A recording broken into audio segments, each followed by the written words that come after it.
저희 3단원 종합문제 16번 문제입니다. 오늘부터 16번 탄력성 문제가 시작이 되는데요. 이 16번은 예전에 수능에 출제가 된 적이 있었던 문제예요. 제가 이 문제를 선택한 이유는요. 이게 탄력성의 전체적인 개념을 정리할 수 있는 문제이기 때문에 그러니까 계산 같은 건 하나도 안 들어가 있고요. 그냥 탄력성이란 개념이 무엇인지를 정리하는 내용이기 때문에 여러분이 그런 부분에 포인트를 맞추어서 내용을 좀 봐주시면 될 것 같은데요. 저희 하나씩 얘기를 좀 해보도록 할게요. 자, 다음 글의 밑줄 친 부분에 해당하는 경우 보기에서 모두 고른 것은 물건값을 싸게 하면 얼마나 더 팔릴까? 여기에서 탄력성 개념이 활용이 된대요. 가격을 1% 내렸을 때 수요량이 1%보다 더 증가한다는 것은 가격에 대해서 수요량이 굉장히 예민하게 반응을 한다라고 보실 수 있기 때문에 우리가 이것을 탄력이라고 표현을 하고요. 만약에 그렇지 않다라고 얘기해요. 그러면 그거는 되게 둔감하게 반응을 한다는 얘기거든요. 그러면 비탄력이라고 표현을 해주게 되겠죠. 이러한 탄력성의 개념은요.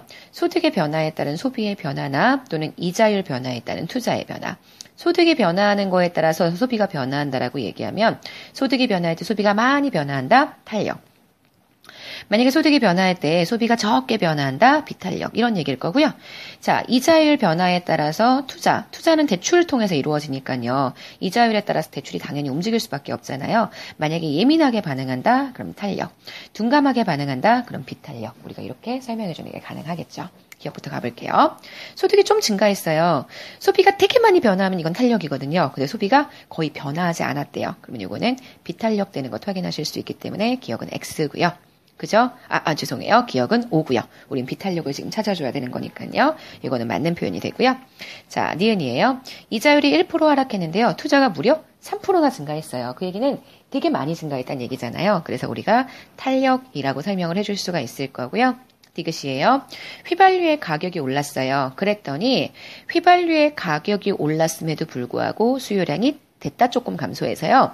결국 소비 지출액, 다시 얘기해서 판매 수입이 증가했다는 얘기라고 보실 수 있거든요.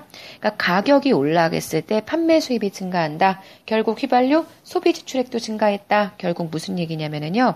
요거는 현재 디귿 판매 수입의 증가가 가격 인상 시에 나타난 거니까 비탄력이라고 보실 수 있겠네요. 그럼 디귿 이거 맞는 표현이고요. 리을이에요. 라면 가격을 500원에서 600원으로 인상했어요. 몇 퍼센트 인상한 거냐면 500에서 600으로 인상이 됐으니까 결국 500분의 600-500 곱하기 100 20%만큼 인상이 됐다라고 얘기를 해줄 수가 있겠죠. 이런 경우에 판매량이 절반 떨어졌다. 50% 하락했다고 보실 수 있거든요. 그러면은 가격이 20 변화했을 때 판매량이 50만큼 변화한다. 상당히 탄력적인 반응을 보이고 있다라고 보실 수 있으니까요. 현재 16번의 정답은요. 비탄력 2개만 골라주시면 되죠. 기억하고 디귿 2번 되는 것 확인하실 수 있습니다. 저희 16번 문제 여기까지 해설하도록 하겠습니다.